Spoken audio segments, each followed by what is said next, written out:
मेरी दोस्त, किसी ने क्या खूब कहा है कि पाप तब नहीं जब आप गरीब पैदा होते हो, पाप तब नहीं जब आप गरीब पैदा होते हो, अरे पाप तो तब है जब आप गरीब मर जाते हो, मर जाते हो, मर जाते हो। अर्थात गरीब पैदा होना पाप नहीं, गरीब मरना पाप है मेरे दोस्त, गरीब मरना पाप है। भगवान हमें गरीब के घर में पैदा क्यों करते हैं, यही बताऊंगा आज की इस वीडियो में। बट आगे बढ़ने से पहले भाई का नाम जान लीजिए। लाइक मैं गुलशन शर्मा, आपके अपने बिहार मुंगेर भागलपुर से। चलिए वीडियो स्टार्ट करते हैं। याद रखना मेरे दोस्त, भगवान जब कोई अवतार लेते हैं तो उस अवतार के पीछे कोई उद्देश्य होता है, और वही उद्देश्य के आधार पर भगवान विष्णु 5वां अवतार वामन अवतार के रूप में गरीब ब्राह्मण के यहाँ जन्म लिया।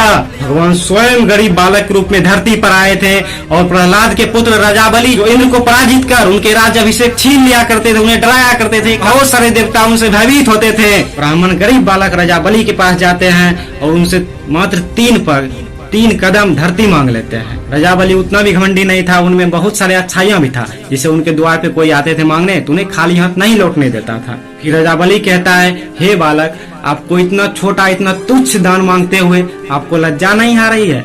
हमें तो आ रही है। मांगो, आप कुछ बड़ा मांगो जो कि हमें देने में आनंद आए। ब्राह्मण गरीब बालक मुस्कुराते हुए कहता है, नहीं, मुझे तो केवल 3 पग धरती ही चाहिए। इतना सब देख तभी राजा दैत्य आता है, जो घमंडी और अहंकारी होते हैं, और वो राजा बलि के गुरु समान होते हैं। राजा दैत्य अपने मन शक्ति से, मन विद्या से पता कर लेते हैं कि ये बालक नहीं बल्कि ये भगवान विष्णु है। और फिर राजा दैत्य ने राजा बलि को दान देने से रोकता है। वो बताते हैं कि ये बालक नहीं, ये विष्णु है जो आपकी सब कुछ छीनना चाहते हैं। ये देवों के रिक्वेस्ट पे यहाँ पे आए हैं, आपके सब कुछ, आपको सबक सिखाने, आपसे सब कुछ लेने के लिए। लेकिन राजा बलि राजा दैत्य का एक भी नहीं सुनता है। उन्हें बहुत प्रसन्न होता है ये जान के कि स्वयं विष्णु यहाँ मेरे दरबार में आए हैं। उन्हें बहुत प्रसन्न होता है और वो खुशी खुशी से उस बालक को दान देने के लिए स्वीकार करते हैं, उन्हें दान देते हैं। फिर वो ब्राह्मण गरीब बालक एक भयंकर कद में आते हैं, अपने विराट रूप में आते हैं, और वो फिर पहला कदम में पूरी पृथ्वी नाप लेते हैं, दूसरा कदम में पूरी आकाश, ग्रह, नक्षत्र सब कुछ नाप लेते हैं। अब राजा बलि के पास कुछ नहीं रहा उनको देने के लिए। अब भगवान विष्णु कहते हैं, तीसरा कदम बलि से पूछता है